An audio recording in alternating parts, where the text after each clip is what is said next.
Okay, now we're in good shape. So again, this is helping students create powerful presentations, which is also the course that I'm instructing. So one of my favorite quotes is from David Carson, who is a graphic designer. It's, just because something's legible doesn't mean it communicates. More importantly, it doesn't mean it communicates the right thing. And really with our presentations, often we're doing them, or what I'm seeing is things that don't necessarily communicate well through a presentation, but we're doing it just because, another way of communicating with our students, not necessarily putting out the right message to them. So I thought that was a kind of the perfect quote to begin what we're going to talk about this evening. So the basics. First off, when we're trying to decide what should be a presentation, we want to choose topics with strong imagery opportunities. If we're choosing topics that we know are going to be difficult for our students or for ourselves to find good imagery that we can talk about, share, and communicate in our presentations, it's probably something we'd want to avoid as a topic for a presentation. Make sure that our written content is impactful, that it's something that's going to be meaningful, it can be shared in brief sentences or brief bullet points, but something that's impactful enough that our students are going to want to hold a conversation about it, because it's really what we want to do. We want to get them talking about it. We want to use icons and infographics. Instead of just doing kind of boring charts, there's a lot of really great free infographic programs out there that we can share with our students and have them create images that are meaningful and communicate their points well. Choosing appropriate fonts, and this is usually where I see the greatest amount of stumbling with those who are trying to put presentations together and really are uncertain what to do, because this may sound silly to most, but typography has a feel to it. So just our images are important, but the fonts that we're choosing are equally as important. We'll talk about that in a bit. And probably the number one thing, if all else is forgotten this evening, is to design a layout that complements your content and stick with it. Don't change the layout for each slide or for each fifth slide. We want to choose something that's going to work well throughout our entire presentation. So we're going to start with contrast, repetition, alignment, and proximity. These are your 4 rules when it comes to design and doing a good design. And the rules are relatively simple. So in layout, when we want to make a layout contrasting, we want to make sure that some of our elements are different. They're going to complement each other, but they're different enough. So you'll hear me talk about hierarchy as well. And that's where we're establishing what's most important. Where do we want our viewers' eyes to go? And what path do we want them to follow? So we're going to establish what's the most important thing, and then something secondary. And we want to continue that throughout all of our slides as well. So when we're doing something contrasting, some of the methods we can do is we can decrease or increase sizes of fonts, sizes of imagery, value color, and choosing different fonts. And in hierarchy, where we're dealing with contrast, we want to make sure that our text is different so that our body copy stays consistent, but then our headlines, subheads, pull quotes, captions, anything else is different, but is still complementary to whatever we're utilizing for our body copy. So again, it's an order of importance as far as where we're going, and contrast in making the areas that are more important different. Another way that we can make areas different is by allowing it to have more white space. And oftentimes our slides get just jam-packed with information, which we feel is a good thing to do. We want to give our students as much information as possible, but then the slide becomes overwhelming. If we pull out some of that information and allow there to be white space around our most important information, it's going to read better, and it's going to give our students time to read through it, and it's going to be more impactful if we're not cramming everything in there. And the reason I could put contrast and hierarchy together is because both really you achieve the same way: size, value, color, and different font selections.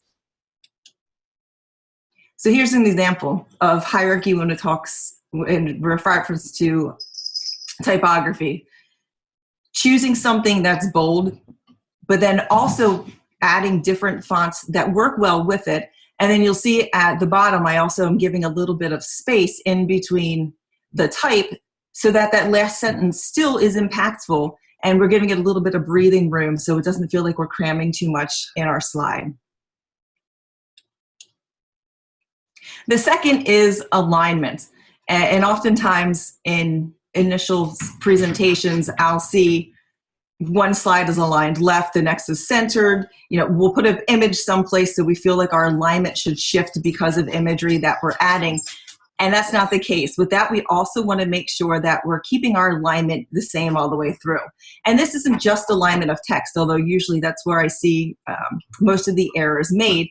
It could also be the alignment of our images. In one slide, we have pictures on the right. The next slide, things are centered. So we want to establish a grid or a layout and keep that alignment consistent all the way through. So with our alignment, every item in the design should have a visual connection to the other elements. So again, we're creating that hierarchy, we're creating the structure of our slides so that the text is aligned with the image or vice versa. When items are aligned, they are viewed as a strong, cohesive unit. Regardless of what type of alignment we're doing, we want to make sure that everything stays inside of that grid that we're setting up with our first slide. Different alignment options, you have left and left justified, right justified, centered, which you want to try to use sparingly. In some cases, it's okay, but for the most part, your left justified is going to be your go-to alignment. And again, choose an alignment and stick with that throughout your entire presentation. Next is proximity. And what we're doing here is we're grouping items together that we want our reader to visualize and read through as one cohesive unit as well. So grouping elements so that we guide the reader or viewer through different parts of the slide. So if you're using more than one image in your slide, you want to make sure that the text that is accompanying it, shares a close proximity to it. And you want to make sure that you're dividing the space in a way that makes sense so that your viewer knows where you want them to travel. Even though you're there and you're talking your way through it, you want to make sure that there is a visual connection to what you're saying and it's very clear to your viewer where you want them to go. And lastly, white space. Active white space, we're intentionally leaving places blank to give your viewers' eyes breathing room. We want them to go through, look at what the imagery, we want them to read through the bullet points or whatever it may be, but then we want to give their minds, their eyes, a room to breathe. So we want to make sure that we have plenty of white space. And then that also opens up opportunities for conversation, which is what we want ultimately to do with our presentations. We want our students to be able to see what's on screen and to start opening up a conversation about the presentation. And we also want to make sure that we have some passive white space. And that's just our borders or our margins on our pages too. We want to make sure that we have a good amount of space so that we don't feel like we're over cramming the presentation. So now we're going to skip into talking about typography. And another, Eric Speakman, who is a type designer, and I thought this was fitting too. So I'm very much a word person, so that's why typography for me is the obvious extension. It just makes my words visible. And that's really what we want to do. We want to make our points or the important portions of our presentation visible to our students, and we want to make it interesting. So probably the best tip that I can give for typography is just because you have a vast array of fonts to choose from doesn't mean that you should use them all in one presentation. And that may sound very generic and, we should know that. But oftentimes I will see presentations that the fonts change from slide to slide. Not only just choosing the fonts, but also sizes as well. So one slide, has, a 48-point type. The next slide goes down to 24, and then we have 36. So you really do want to set up a system and choose 3 fonts. And you're going to stick with those 3 fonts throughout your presentation. If you need to choose others, we want to choose fonts that are complementary. And we're going to talk about that in just a moment. Ways that we can achieve this, again, is choosing fonts that complement each other. This can be very subjective. It's kind of like when you wake up in the morning and choosing the outfit you're going to wear. So your mood, who you're with that day, is going to change or alter how you may dress. The same thing with our fonts. When we're choosing fonts, we want to think about who our audience is going to be. The font selection I would make for you would be very different than a font selection that I would make for a second grade class. So you want to make sure that your fonts feel like the audience or how you would think the audience would relate to the typography. We also want to try to choose fonts that have larger font families. And what I mean by this is when you go out and purchase fonts, and there's also plenty of free font resources out there, you want to choose a family that might have, a bold version, a condensed version, a thin version, a light version. Because if you feel like your presentation is boring because you're not changing typography, if you choose a larger font family, you're going to feel like you have a huge array of fonts to choose from, but they're going to work well together because they're all from the same type family. I'll show you some examples of that as well. And again, you want to try to combine 2 to 3 different fonts per your presentation maximum. And then going back to talking about typography and how it relates to our subject matter, I'm sure most of you know the font Comic Sans, or at least have heard of it. Think about using a font like that for the Declaration of Independence. Not a good choice. We want to choose something that's eloquent, that's going to fit for that type of subject matter. So again, choosing the right fonts to make sure that it works with who you're going to speak to. So some examples of font families. So here we have a vast array. They're all the same font. But you can see that it gives you a different feel because we have condensed versions, we have bolder versions, extended versions. So you have the opportunity to mix up the typography without going outside of the font family. So you're kind of opening up some doors without making mistakes. So it makes it easier for you to feel like you have more to choose from. And inside of these examples, you'll see that I have sans serif, which means they don't have any serifs on it. So, Armoured Pro, Helvetica, Arial, Franklin Gothic, those would be some really great sans serif choices. Minion Pro, Times New Roman. If you're, keeping it simple and not wanting to explore too much, these all have a lot of different variations when it comes to their font families. So mixing it up, how can we choose different typography that works well together?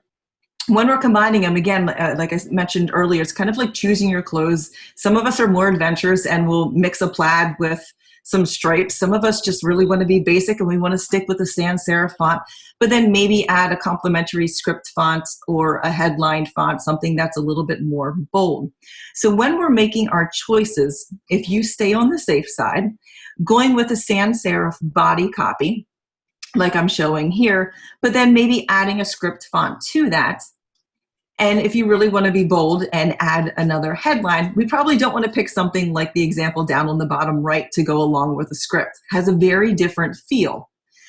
But if your audience is, teenagers and we're talking about, a subject matter that's a little more edgy, then maybe you would go with the sans serif font and you could use a headline like the second example or the one down at the bottom, which have that kind of grungy, edgy feel to it. So there are tons of different options out there depending on who you're speaking to, and mixing and matching them, is certainly a personal, but also thinking about it, relating it to how you're dressing in the morning. If you're more conservative, you probably want to stick to conservative sans serif fonts, maybe throw in, at Helvetica and mix it with, something that's a slab serif that has kind of the squared edges. You can't go wrong with that.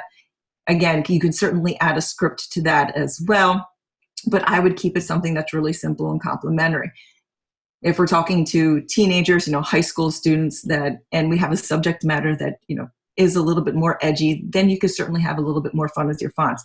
Elementary school kids, they absolutely love the more comical fonts, but I would choose maybe one of those and then add back in the sans serif or something that's more readable and not do the entire thing in your fun comical font. Use that sparingly for a headline here and there, just to add a little bit fun, make sure everything else stays readable. And like I mentioned, type really does have a feel. So if you look through the examples that I'm showing here, some of them are going to be more appropriate for a topic than others. So the first one is American Typewriter.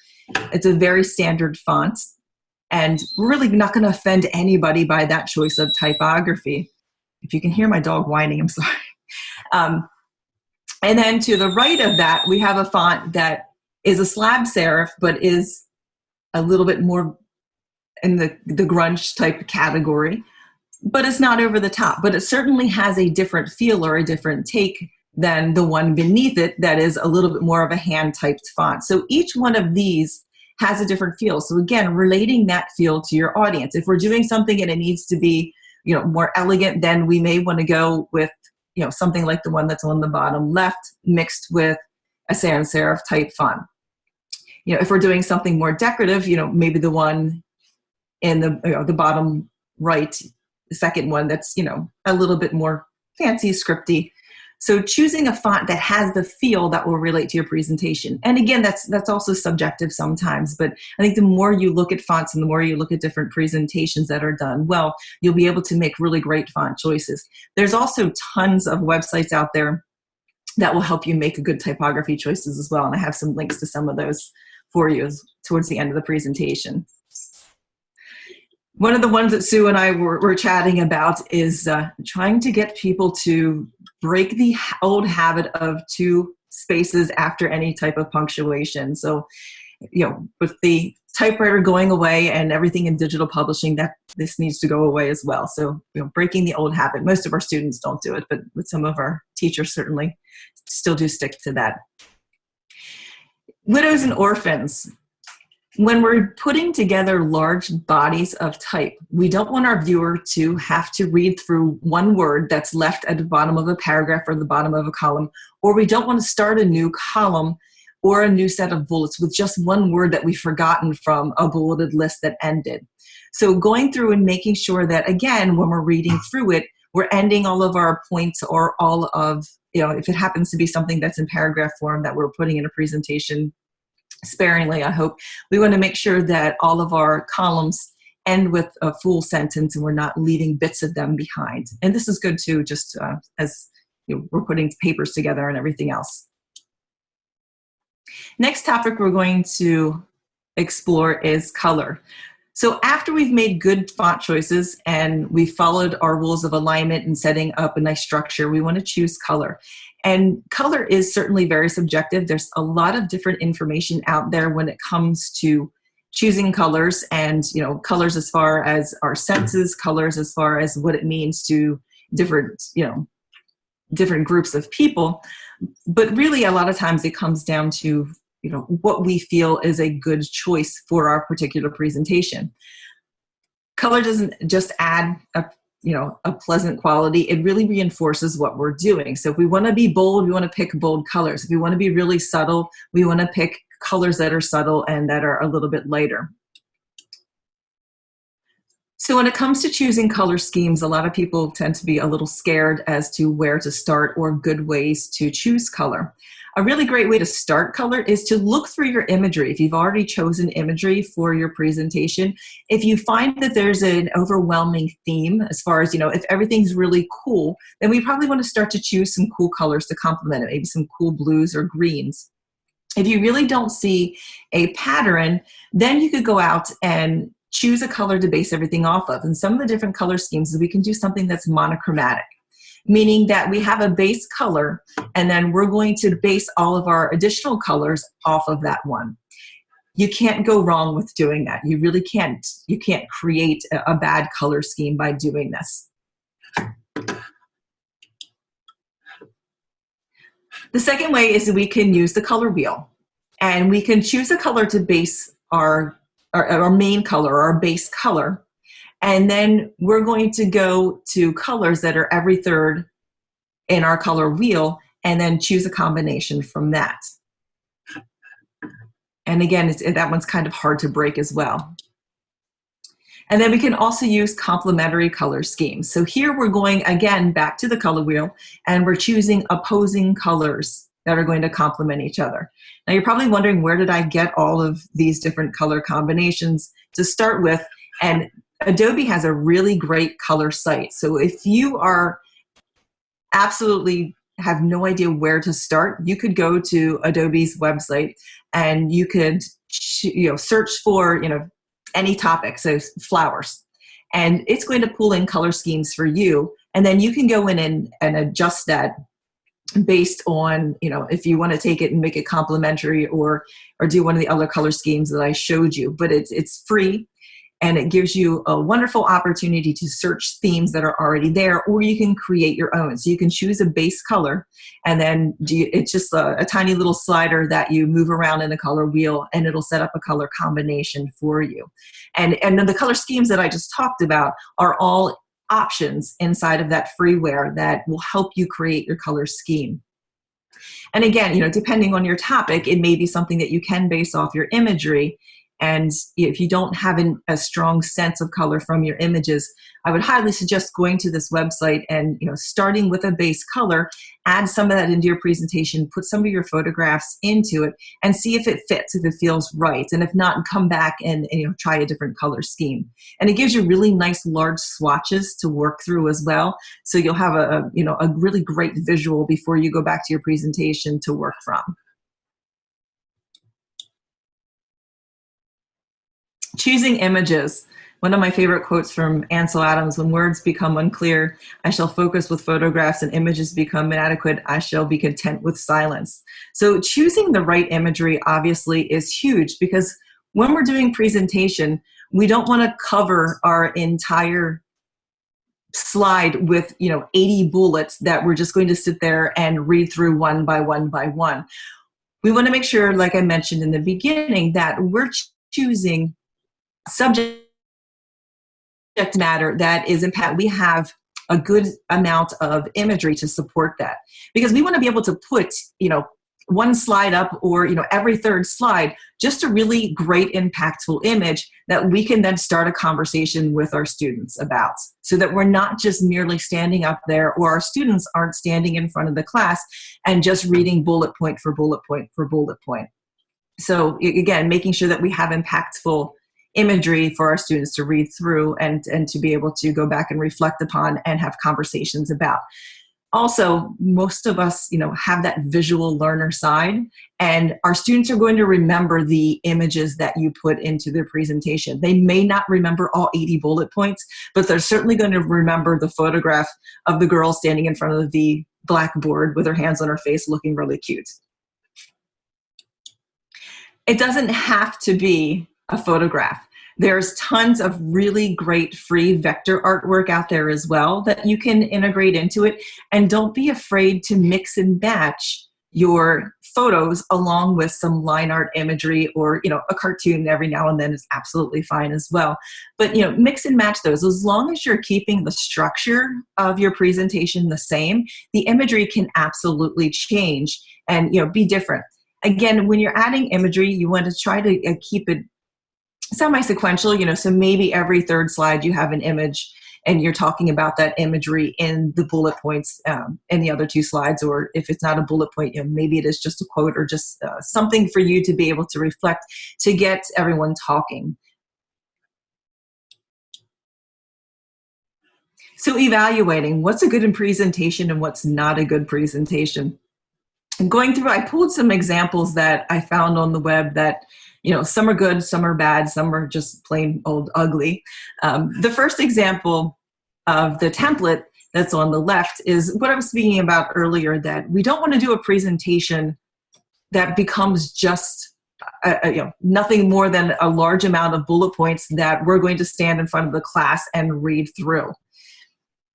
If we can't do a presentation where we have, 3 or 4 bullets and an impactful image, it's probably something that would be better served, as a handout, or something that, we're just going to send our students to read, because they're going to be bored instantly if we're standing there and just reading verbatim off of the screen in front of them. They can certainly do that on their own. So trying to avoid slides that are jam-packed with just bullet points or check marks that are followed by large information that's just plain typography. The one in the middle is the Project Pro. Is a great idea, but again, the infographic becomes way too much for one slide. So is there a way that we can take this information and break it into parts that are easier for the students to read through and will be more impactful than overloading one slide that by the time we get through this slide and explain everything that's on there, we've absolutely lost them. So is there a way to make this data simplified, or a way to make this data more interesting so that we're not overwhelming them in one slide? And then to the far right with the car, and another one that I see quite often, not only is there some really bad alignment in that slide, but taking photos and placing photos as your background.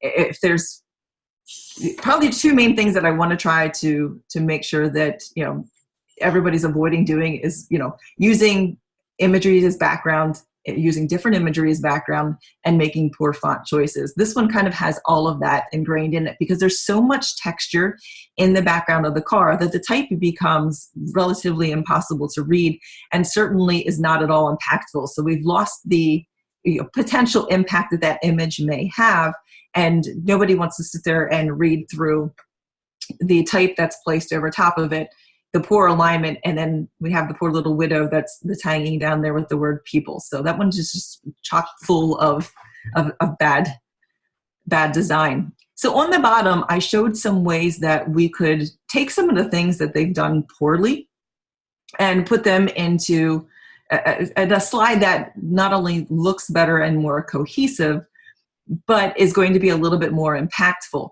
So instead of overwhelming them with the Project Pro, where we have so many different little boxes, doing something like the example down on the bottom, where we're breaking the information into a bit of a timeline and removing some of the type to make it easier to read through, and being able to use a photograph in the background that's impactful, and the typography as well, because we're putting it inside of a box that makes it easier to read. For the slide that's all the way on the right underneath the car, if you do need to use typography over top of a photograph, I highly suggest doing an opaque box or a semi-opaque box. And again, keeping the information that you're adding there as type really simple, a line or two. Being able to hold a conversation about the photograph is going to be a lot more memorable than 2 paragraphs of type over top of a photo. And you'll see that throughout those 3 slides, I kept consistency. So each one feels like it's part of the presentation, even though the basic layout in them is very different. The one all the way on the left is showing how we can take a slide, and it does happen, where you happen to have, you know, a ton of information and we can't avoid it. But here I've broken it all into different categories. So we can start on the left-hand side where the image is and read through that short paragraph, talk about that, and then move to the right to where we have the bullet points. So we have that little time where we can actually pause, talk about the half of the slide, and then move to the other half of the slide where it doesn't feel like it's so much information, because we are breaking it up and splitting it 50-50. Where the example on the top where they just merely went through and did a bullet point, a bullet point, and bullet point, there's really no place there to pause, and there's certainly nothing to talk about because there's no imagery attached to it. So just some really simple tips of how we can take basically the same amount of content and break it into different parts to make it seem a lot more interesting, and also make it really visually appealing and make it seem like it's all part of the same presentation.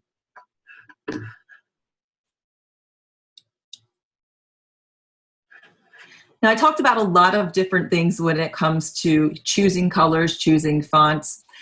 We didn't talk about, you know, editing programs, but there are a ton of free editing programs.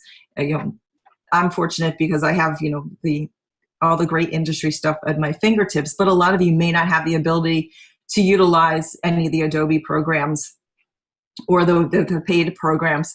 So some free stock images, there's tons of free stock photography out there. So there's some links that will get you to free images. And like I said, this is going to be, or should be, your determining factor if you want something to be a really great presentation, or if it's something that should, you know, merely just be in a report or given to the students as a handout or something that they can just read through on their own. If you're going through and you don't have the imagery at your fingertips, here's some different resources that you go to and see what you can come up with before you determine if it's going to be a really great presentation or if it's something that should be handled in a different manner. Sometimes you'll find images, but they don't necessarily give you everything that you need. So you need to be able to edit them. So the next grouping is photo editing programs and apps that you can utilize. Again, these are free. Presentation styles and programs. So there's certainly tons of information out there when it comes to different presentation styles. You know, we have Prezi, we have Haiku Deck, slides.com, Canva. So with these, we have different styles. Some of them are really just imagery based. And again, which, you know, I'm very much for. I'd rather have a student sit there and, you know, pull up really powerful imagery, have a few note cards that they're talking about and not necessarily handle it as an entire bulleted list that they're going through. And some of these programs that have, you know, relatively nice templates for you to follow. So if you find that you're just having a difficult time coming up with a templated scheme on your own, you know, Keynote and, you know, all of your basic programs have tons of templates, but if you want to get out of the norm, then some of these have really great and different freeware that you can utilize for your presentations.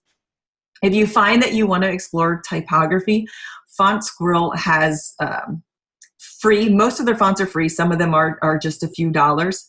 So if you have the ability and you have a great IT department that will allow you to add different fonts to your computers, you can go there and download all of the fonts, or, you know, if you utilize it at home, then you can just import the fonts along with your presentation. So if you're feeling like you're using the same type over and over and over again, I highly recommend this website. It has really great typography. Infographics, probably one of the most underutilized resource for your presentations. We do the basic pie charts and the basic bar charts, but we can use infographics, and Pictochart's a really fun infographic program. I don't know if any of you have played around with that, but you can go there and they have, again, it's free, and they have a vast array of different imagery. So instead of just doing your boring, you know, line graph pie chart, you can go there and actually choose different infographics and come up with, you know, something that you can add to your presentation. Or maybe the presentation is more in poster form, so you can choose, you know, different sizes for those as well. So I gave a couple different infographic programs that are freeware that you could share with your students or go and explore on your own. And then for inspiration, even as a designer and designing for 20 years, there's sometimes where I just plain get stuck, or I feel like I need to look at something to inspire me to jump in. So here's a few links that have, you know, tips for creating presentations, or they have, you know, really good structured presentations for you to kind of be inspired by and potentially build your presentation off of something that's, you know, following that type of grid or that type of flow. So those are just some different free tools and tips to help inspire you. And last but not least, if you remember everything else, simplicity is the ultimate sophistication. Keep your presentations simple. Fill them with impactful imagery. Fill them with typography that makes sense with your imagery. Align everything simply. Add some impactful color, and you can't go wrong. So keeping it simple is probably the easiest thing to do. Sue, did you want me to go back to the slide that has the different and see if they have any questions with the evaluation? Okay. Well, let's start with, does anybody have any questions or comments that they would like to make? Any specific questions for Mariah? I think that's all really great information. That one, the one on typography and being able to think about the family of fonts. I thought that was, I don't know, something I hadn't necessarily thought of. So I thought that was awesome. And it's really simple as well, because if you choose something that has a large family to it, you really can get a lot of different feels from the same font. So it's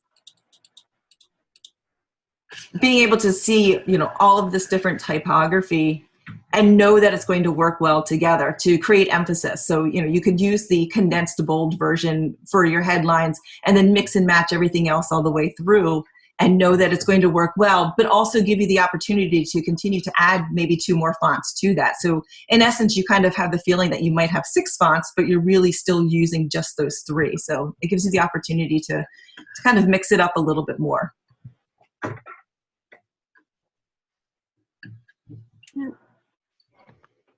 Any other questions or comments for Mariah? It's a quiet group. It's Sunday night and everybody's thinking we've got 6 more weeks. It's a Sunday night of a sunny Sunday and everybody's outside and tired. Yeah, it is very nice. So it's great that they came. I think one of the key features too is that we want to change everything that we've always had people do sort of as reports into presentations now. And you know what? A presentation doesn't lend itself to every topic and everything. And I think so many times we just start with, okay, we're going to do a presentation instead of thinking about what we really want the message to be and what we want people to be able to say about what we've done when we finish it. And I think that that's a really gigantic key for getting across to the students that, you know, we've got all these great tools, but if you don't have a good message, who cares? Right. It really doesn't matter.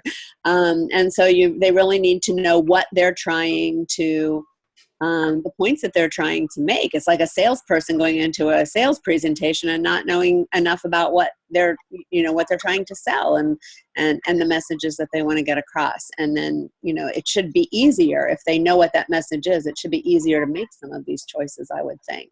So, absolutely. And like I said, you know, having supporting imagery. If you're choosing a topic that you absolutely, you know, off the bat you can't find good imagery for, then this, you know, doing a presentation may not be the best way to communicate. Yeah, absolutely. And I think, I think that we've got these programs that can do so many different things, and everybody wants to show all the different things that they're able to do. But if you can't explain why you're doing it, then, you know, perhaps it has no business being there. So I just want to mention that Mariah has taught, besides the Adobe course, she has taught a course for us on creating powerful presentations. And 2 of the comments that were made, one was by a young teacher who said every first-year teacher should have to take this class so that as they're creating their presentations, they're creating good presentations, because now she has to go back and do them all over again, all of her presentations, you know, all over again. So I think that, you know, if you're talking to people who are looking at, you know, an interesting course that they would like to take, you can kind of direct them to Mariah's course because it's been pretty well received. Anybody have anything else they would like to add to? Just a couple things I wanted to mention or question. One is, I think, you know, today people are kind of used to seeing more than just a typical PowerPoint presentation with text and adding movement and video or whatever. So those tools that you showed there, the free tools, are some of those better than others at incorporating movement or, you know, some of that kind of stuff? Most of the ones that I get, some are actual presentation programs where would have some of those capabilities built into it. A lot of the other ones, the infographics one, I'm a particular fan of that one because you're able to go in and take data and actually build really beautiful infographics. So instead of just, you know, doing your basic pie chart and having the pieces of the pie fly in, you can really base something that looks like your data.